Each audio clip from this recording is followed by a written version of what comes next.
Question 16 क्या कह रहा है, एक coordinator has the vertices at the point. मान लो एक कोऑर्डिनेटर दे रखे हैं आपके पास, कोई कोऑर्डिनेटर है पी क्यू आर एस, ठीक है बेटा। पी के कोऑर्डिनेट दे रखे हैं आपके पास -4 and 2, क्यू के कोऑर्डिनेट है 2 and 6, आर के कोऑर्डिनेट है 8 and 5, एस के कोऑर्डिनेट है 9 and -7। तो ये कह रहा है show that the midpoint of the sides of this quadrilateral, इनके midpoints क्या फॉर्म कर रहे हैं, are the vertices of a parallelogram. आपको प्रूव करना है कि ये एक पैरेललोग्राम बनाएंगे। लगाओ भाई दिमाग, कैसे करोगे सोचो। Mid point. हाँ बेटा, इसके मिड पॉइंट निकालो पहले, ए बी सी डी ले लो, इसके मिड पॉइंट आपको प्रूव करना है। A B C D is a parallelogram. Parallelogram होने के लिए उनकी साइड्स पैरेलल होनी चाहिए।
हो गया बेटा,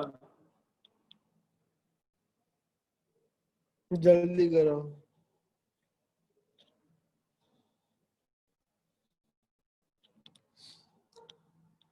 देखिए ए के कोऑर्डिनेट क्या आएंगे, कोऑर्डिनेट ऑफ ए कितना आएगा इसमें, mid point A mid point है पी क्यू का, होने वाला है, रुको होने वाला है, रुको। 1 और हाँ बेटा हो गया। Yes sir. बी के कोऑर्डिनेट निकालोगे तो बी के आएंगे 8 और 2 10, 10/2 5, 5 और 6 11, 11/2।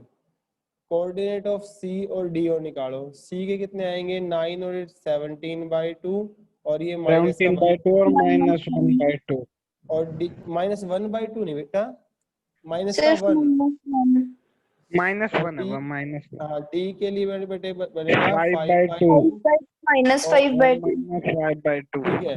अब ए बी का स्लोप निकालो, ए बी का स्लोप कितना आ गया 1/4 11/2 -4 अपॉन में 5 प्लस का 1 हो गया, तो ये 8 3/2 और ये 6 1/4, ठीक है। और ऐसे ही आप सी डी का स्लोप निकाल लेंगे, 1/2 -5/2 + 1 over 5/2 -17/2, ये बच गया -3/2 और नीचे बच गया -12/2, माइनस से माइनस, ये भी 1/4 आ गया।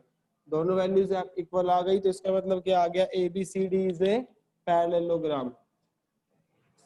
A B C D is a parallelogram, ठीक है। नेक्स्ट क्वेश्चन देखेंगे, क्वेश्चन 7। ये रिजल्ट है आपके पास, आगे यूज करना है। ये कह रहा है इफ अ लाइन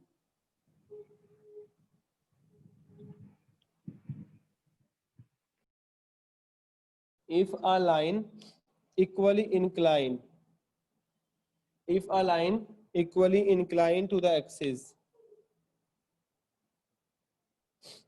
प्रूव करना है, prove that its slope is +-1। आइए बेटा देखो, ये आपके पास कोऑर्डिनेट एक्सिस है, x axis, y axis, x dash and y dash, ठीक है। ये आपके पास है कोऑर्डिनेट एक्सिस। बेटा एक लाइन है जो ऐसे इक्वली इंक्लाइंड है और एक लाइन है जो ऐसे इक्वली इंक्लाइंड, मींस ये और ये थीटा बने। इक्वली इंक्लाइंड का मतलब क्या होता है कि y और x की वैल्यू सेम होगी। y और x और ये y और x दोनों मतलब इक्वल हो गए, x और y। तो जब x और y इक्वल हो गए तो 1 कब होता है? 45 पे। समझ गए? 10 कितना आ गया? 45। ये वाला कितना आएगा? -45। ये कितना आएगा? समझ रहे बेटा? ये वाला, ये 45, तो ये वाला कितना आएगा? -45। तो स्लोप फॉर लाइन θ1 कितना है? 45, that is tangent 45, that is equals to 1। और θ2 कितना बनेगा? -45, दैट इज टेंजेंट -45, तो tan minus theta minus tangent theta minus का 1। तो देख लीजिए, लाइन अगर इक्वली इंक्लाइंड है तो आपके पास क्या बनेगा? स्लोप कितना आएगा? प्लस और -1। ठीक है, इस वाले एक्सिस में +1 रहेगा, इस वाले एक्सिस में कितना रहेगा? -1 रहेगा। ठीक है, तो ये रिजल्ट था आपके पास जब लाइन इक्वली इंक्लाइंड होती है तो।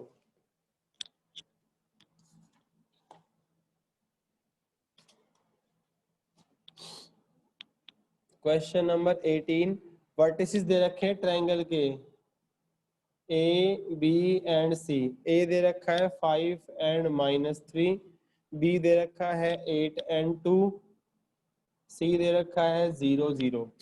कह रहा है शो दैट मीडियन फ्रॉम ए से मीडियन मान लो डी डाली है, परपेंडिकुलर टू बी सी। ठीक है, तो मैं देखेंगे, मैं करवा रहा हूँ इस क्वेश्चन के लिए। लिखो, देखो क्या है ये, in triangle A B C. ठीक है, D is the mid point, क्योंकि मीडियन तभी बनती है जब मिड पॉइंट को ज्वाइन करती है, mid point of B C. Therefore D के कोऑर्डिनेट कितने आ गए? 0 + 8/2, 2 + 0/2, दैट इज 4 एंड 1। ठीक है, और ए के आपको बस पता ही है, आपको क्या प्रूव करना है कि जो ये ए डी है ये परपेंडिकुलर है बी सी पे। अगर इन दोनों के स्लोप की प्रोडक्ट कितनी आ गई? -1, तो सही हो जाएगा। तो पहले आप स्लोप ऑफ BC निकाल लो। स्लोप ऑफ BC कितना आ गया? 0 - 2 और 0 - 8, दैट इज 2/8, दैट इज 1/4। ठीक है बेटा, स्लोप ऑफ AD फाइंड कर लो। स्लोप ऑफ AD फाइंड करेंगे तो कितना आएगा? AD के कोऑर्डिनेट आपके पास कितने आ गए? 4 एंड 1, तो ये आएगा 1 - +3 एंड 4 - 5, दैट इज 4 अपॉन में -1, दैट इज -4। अब देखो, ये 1/4 और ये इन दोनों की प्रोडक्ट करोगे, 1/4 - 4, that is -1। Hence AD perpendicular to BC। ठीक है, hence AD perpendicular to BC prove हो गया है बेटा। समझ आया कैसे करना है बेटा?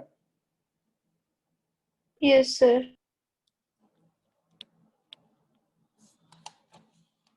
नेक्स्ट क्वेश्चन देख, कह रहा है using the concept of slope, using the concept of slope आपको बताना है A 4 3, B 6 4, C 5 and 6, D 3 and 5 are the angular points of square, are angular यानी vertices है, angular points of square।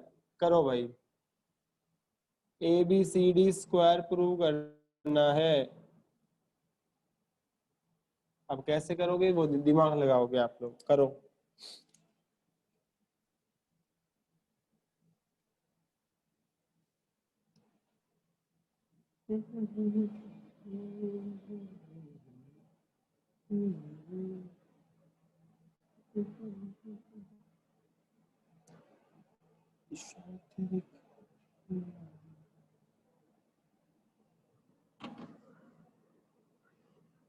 Sir हो गया। सर हो गया। आपने क्या किया बेटा, ए बी और बी सी का स्लोप। प्रूव कर दिया। यस हाँ सर, ठीक है, और फिर वो इक्वल आ गया। ठीक है बेटा, ए बी और ए डी का भी। ठीक है, शाबाश, वेरी गुड बेटा। अरे ए बेटा, इनके स्लोप की जो परपेंडिकुलर प्रूव कर देना इनको आपस में, ए बी और बी सी को और ए डी और सी डी को, ठीक है, तो ये स्क्वायर ही बनाएगा। नेक्स्ट क्वेश्चन लिखो, आपके पास पॉइंट दे रखा है, if points A0, 0B and XY are collinear, ये कोलिनियर दे रखे हैं, आपको प्रूव करना है, प्रूव दैट, ये एनसीईआरटी का क्वेश्चन है, x by a plus y by b equals to 1। करो भाई साहब।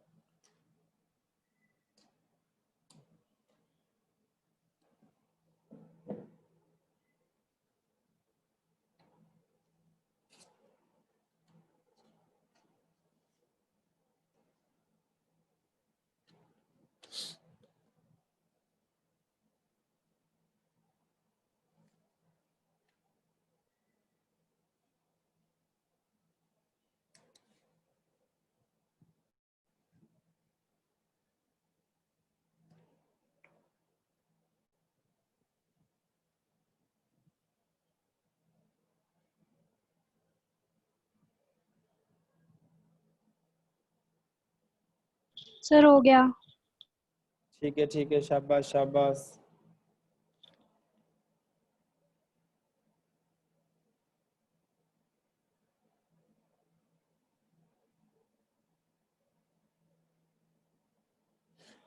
सॉरी।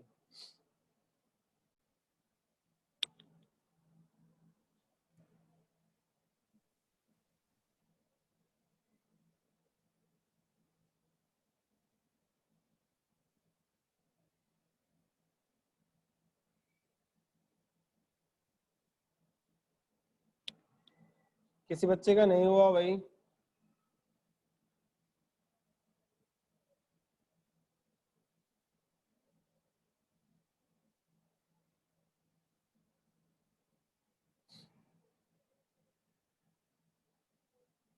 देखेंगे बेटा, ये नाम दे दीजिए, इसे ए, इसे बी और इसे सी। आप इक्वेट कर दीजिए, slope of A B equal है slope of B C. A B का आ गया B minus zero, zero minus A, इसका आ गया y minus B upon X minus zero, that is B Y minus A, y minus B upon X A. Cross multiply कर लो और simplify कर लो, ठीक है। नेक्स्ट क्वेश्चन लिखेंगे, थोड़ा सा घुमा रखा है क्वेश्चन, अच्छा है। क्वेश्चन कह रहा है आपके पास कि the slope of a line, the slope of line is double, is double of the slope of another line, ठीक है, एक लाइन का स्लोप दूसरे लाइन के स्लोप की डबल है। कह रहा है if the tangent angle, if the tangent angle between them is 1/3, find the slopes of line।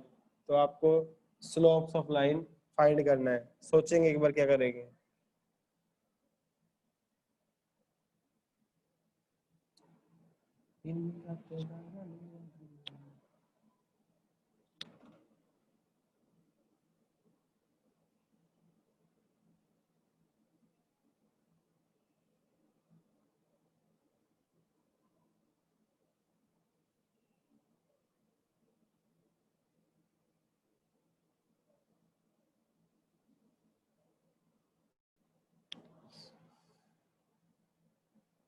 देखो बेटा, आपने मान लिया लेट दो स्लोप ले लिए m1 और m2।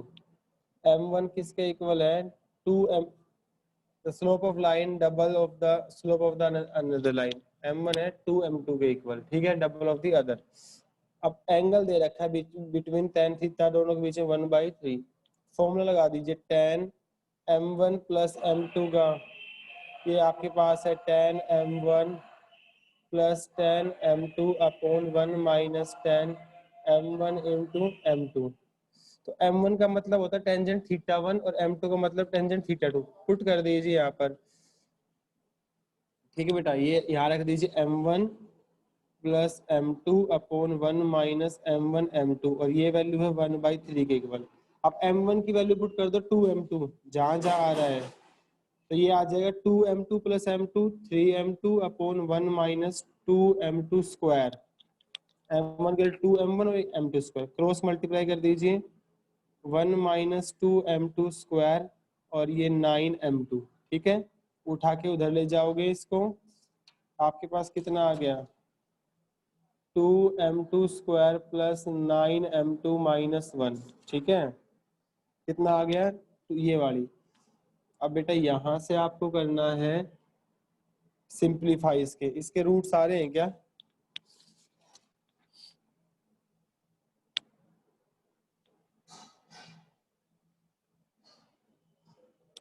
ओह हाँ ठीक है। Tangent angle between them they रखे 1/3, m1 plus m2 2m2 3m2 हो गया, 1 माइनस m1 की वैल्यू 2m1 2m2 स्क्वायर हो गई, क्रॉस मल्टीप्लाई कर दिया यहाँ पर 9m2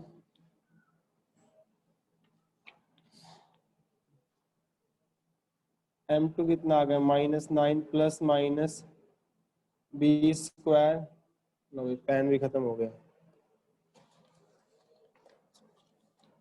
b स्क्वायर यानी 81 माइनस 4ac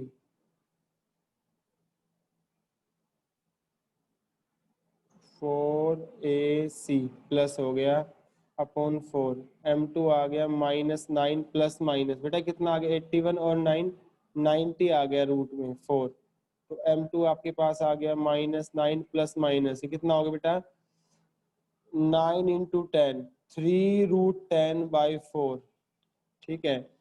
ये कॉन्सेप्ट अभी आपका ना अगली एक्सरसाइज में आएगा, मैंने एक एनसीईआरटी से उठाया था, लेकिन ये टेंजेंट थीटा 1 वाला का है, ये अभी जब टेंजेंट वाले आएंगे क्वेश्चन जब करवाऊंगा, स्लोप वाला नहीं है ये वाला कॉन्सेप्ट, ठीक है। तो अभी इसको आप लीव कर देंगे क्योंकि इसकी वैल्यू मुझे कुछ ठीक से नहीं लग रही है, तो अभी आप इसको लीव करेंगे इस वाले क्वेश्चन को, ठीक है।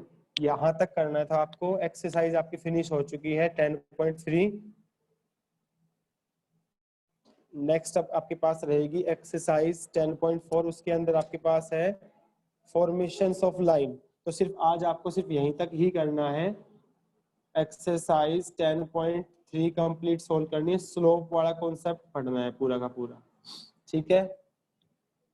किसी बच्चे को कोई डाउट हो पिछले क्वेश्चनों में 10.1 2 में या आज किसी क्वेश्चन में तो पूछ सकता है।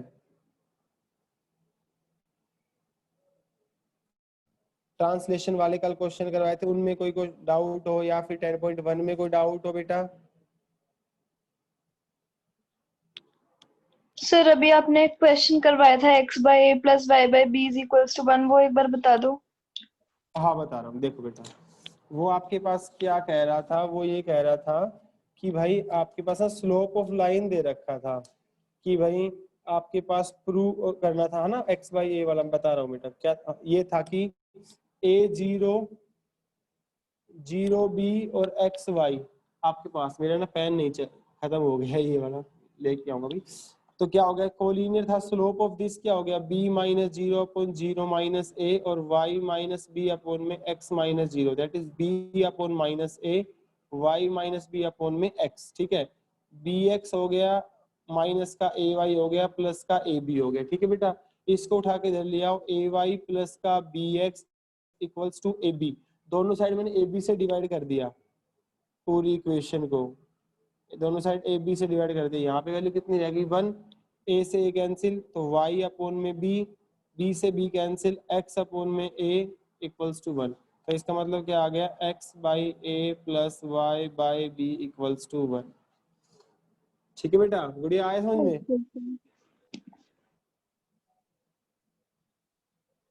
बस आपको लास्ट में ये याद रखना है, दोनों साइड ए बी से डिवाइड करना है बेटा, ठीक है।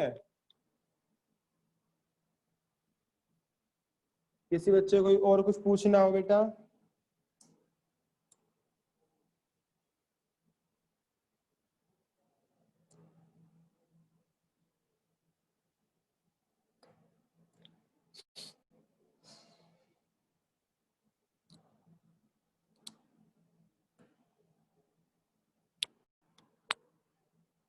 ना बेटा, नहीं पूछना?